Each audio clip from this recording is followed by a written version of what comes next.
रामकृष्ण हरी. आजच्या व्हिडिओमध्ये आपण संन्यासी कोणाला म्हणायचं हे पाहणार आहोत. कारण आज समाजामध्ये संन्याशाबद्दल अनेक गैरसमज पसरले आहेत. म्हणून ह्या ठिकाणी संन्यासी नेमकं कोणाला म्हणायचं हे आज आपण व्हिडिओमध्ये पाहूया. तर माऊलींच्या भाषेमध्ये संन्यासी कोणाला म्हणायचं? माऊली म्हणतात, मी माझे हरपले जायचे अंतकरण, पारता तोच संन्यासी जाण निरंतर. ज्या महात्म्याचं, ज्या व्यक्तीचं मी देह आणि देह माझा हे ज्याचं अंतकरण विसरून गेलं, हे ज्याचं अंतकरण हरपलं, त्याला संन्यासी म्हणायचं. परत एकदा ऐका, मी माझे हरपले जायचे अंतकरण, पारता तोच संन्यासी जाण निरंतर.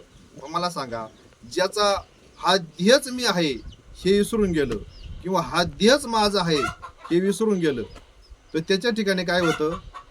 का ह्या देहा संदर्भात घडणारं कर्म, या देहा संदर्भात असणारे नातेवाईक हे आपले राहतील का?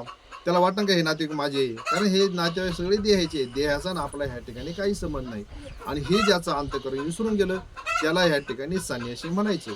मग तो जरी समाजासारखा वागत राहिला, समाजासारखं जरी तो कर्म जर करीत राहिला, परंतु त्या अंतकरणाच्या ठिकाणी त्याचा भाव कसा पाहिजे?